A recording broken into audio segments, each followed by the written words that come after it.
C'est un marché en plein essor, les jeux de société. Avec 567 millions d'euros de chiffre d'affaires en 2022, la France est tout simplement le numéro 1 européen du secteur. Un domaine dans lequel il est pourtant difficile de gagner sa vie. Nous avons suivi 2 jeunes créateurs de jeux à la conquête de ce marché. Reportage signé Florenberg. Depuis 4 ans, un drôle de virus rythme le quotidien de ce couple. Allez, je t'envoie un virus de 5. Tu envoies un virus de 5 là? Tu prends 5 pastilles virus, hein. Et moi je t'envoie une contagion. David et Karen sont tombés dans la folie des jeux de société. Tiens, je te mets en quarantaine, c'est ton tour. Grosso modo, dans le virus soir, il faut pas être sympa. Et celui-ci, ils le connaissent par cœur. Le but du jeu, ça va être d'envoyer tous ses adversaires vers la porte du paradis des virus. Dans ce cas-là, le dernier survivant aura gagné la partie. Facile, car c'est eux qui l'ont créé, suite à un rêve de David une nuit de juin 2019. Il m'en a parlé dès le réveil et à ce moment-là, on a créé un prototype du jeu, mais à partir de papier, canson, de scotch, et on l'a fait tester à notre entourage. Et ça a bien marché, il y a eu de l'engouement et on s'est dit, ah, pourquoi pas le commercialiser.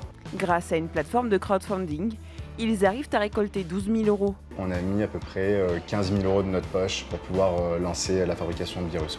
Un rêve devenu réalité pour ce couple. Un photographe et une jeune diplômée d'école de commerce qui n'aurait jamais pensé créer un jeu de société produit à 3000 exemplaires. Je m'occupe des chats. Moi, je vais m'occuper du cartonnage. Depuis, le duo a décidé d'aller encore plus loin.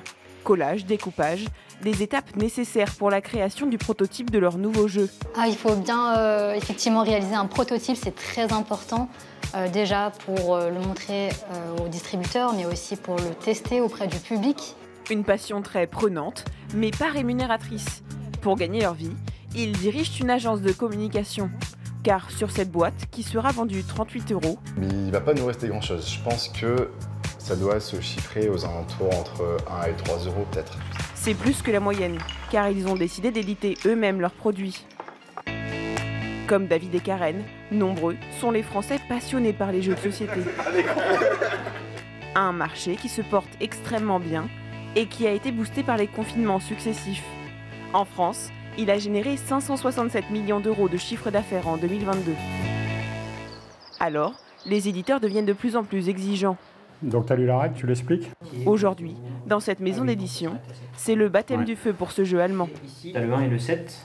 Soit tu nous fais deviner un véhicule qui serait beautiful. Ouais, en donnant un mot. Soit tu nous fais deviner un oiseau qui serait confus. Chaque année, Mathieu et son équipe reçoivent environ 300 nouveautés. Seules 50 seront testées. Visiteur. C'est un film, alors il n'est pas très hot. Ça ou ça? 2-7. Bravo. Pour celui-ci, le test n'ira pas plus loin. Ouais, ça manque un peu d'originalité, même si c'est pas honteux du tout. Ils sont pas un peu malins d'avoir trouvé ça en fait. Seuls 5 ou 6 jeux par an réussissent à convaincre l'équipe. Comme celui-ci, un jeu japonais que Mathieu a développé pendant près de 2 ans. Les tests nous ont montré que 40 missions, c'était pas suffisant, donc on est passé de 40 à 66 missions.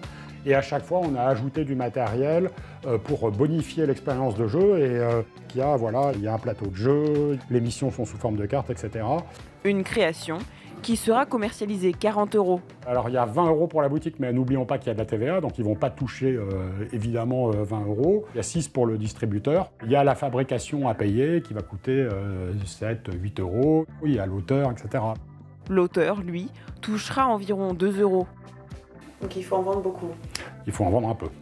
Et pour vendre beaucoup, rien de mieux que d'être présent au Salon international des jeux à Cannes.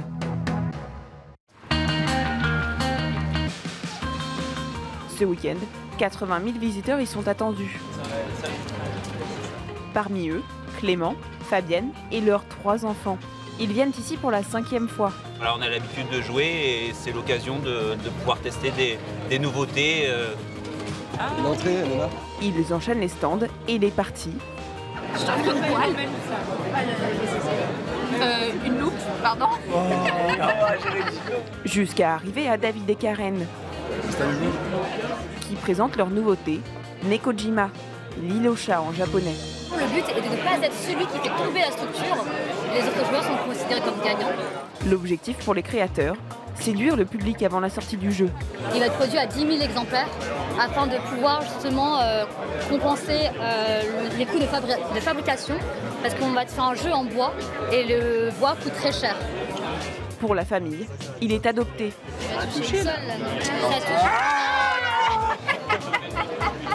Tout le monde peut y jouer et on a appris les règles en même pas 30 secondes, je pense. Donc franchement, c'est grave sympa. Reste à voir s'il aurait pu plaire à un éditeur d'expérience comme Mathieu. Je trouve ça pas mal. En fait, après, on ne comprend pas vraiment ce que c'est sur la boîte. Moyennement séduit par le packaging, il l'est en revanche par le prix, en dessous de 40 €. Je trouve que le prix de vente est très bon. Je ne sais pas comment ils y arrivent à fabriquer un jeu en bois avec des cordes, etc. C'est fort. Ils sont sur le bon chemin, en fait. Et puis après, c'est le public qui décidera.